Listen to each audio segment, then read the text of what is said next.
Good evening, fellow grumps. How's it going? This is Mike. Well, you know who I am. I don't have to tell you that.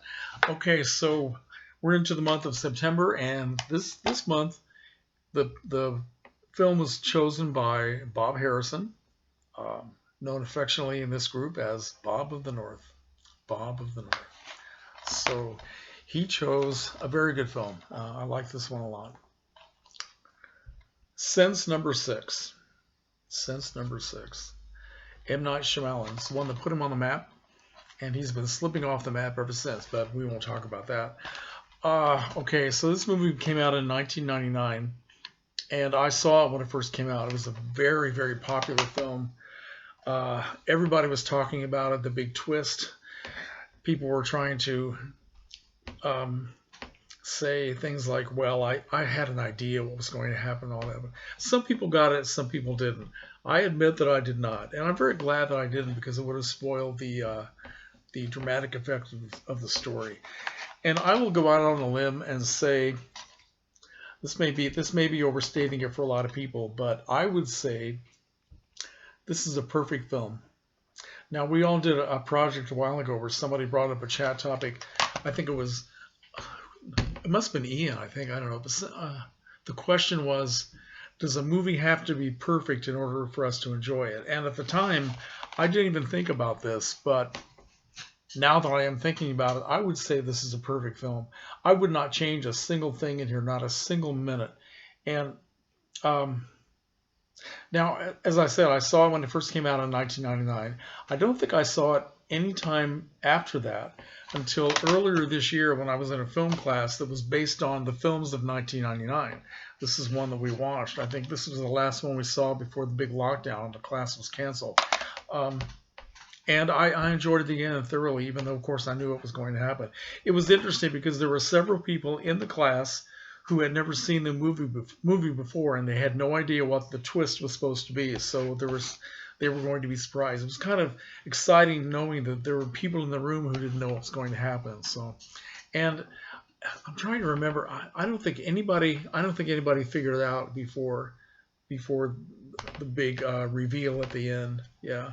But one thing we were all talking about, especially for those of us who had seen it before, we were talking about, now, are we going back and are we looking for clues, which I think a lot of people do when they watch this film again and again. They look for clues or little scenes that might be a cheat, where it could have given away the secret if it had been done in a slightly different way.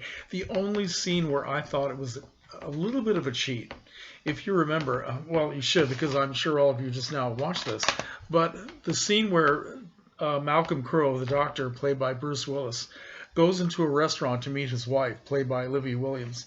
And, of course, it's a big crowded space, and she's sitting there by herself looking very depressed and kind of perturbed because he's late.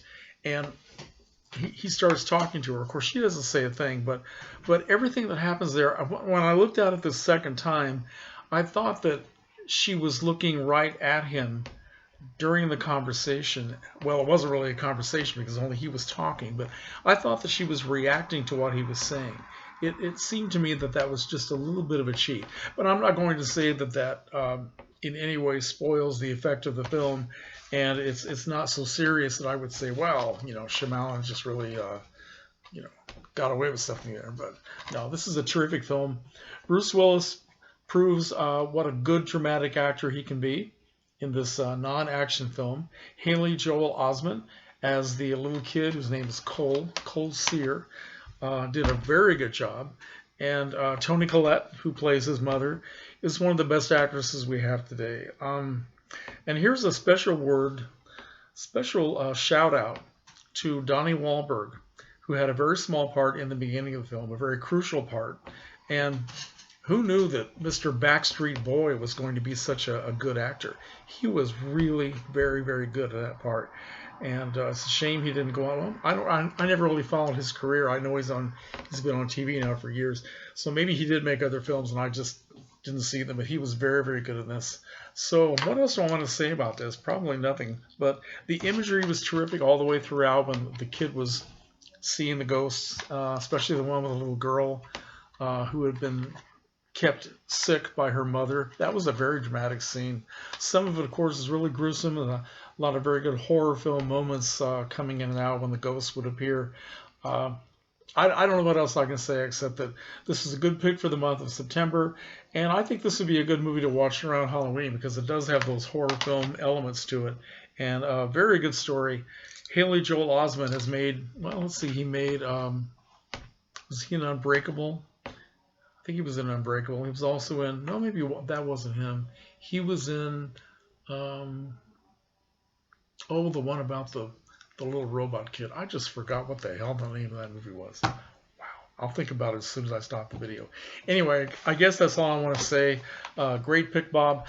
I didn't watch this again just now because I just saw it fairly recently, and it's completely in my mind. But wow, great movie. What are the extra features on this? You know something? I picked this up. I'm not sure when I picked this up, but I've actually never watched this at home because I saw it in the theater and then in the class. So let's see. Special features. We have storyboard, deleted scenes, conversation with M. Night Shyamalan, and well, not that many. Anyway, so the perfect film. So I'm anxious to see what everybody else has to say about it. And I know you'll all love it as much as I did, right? Okay. Thanks for watching. Comments are welcome.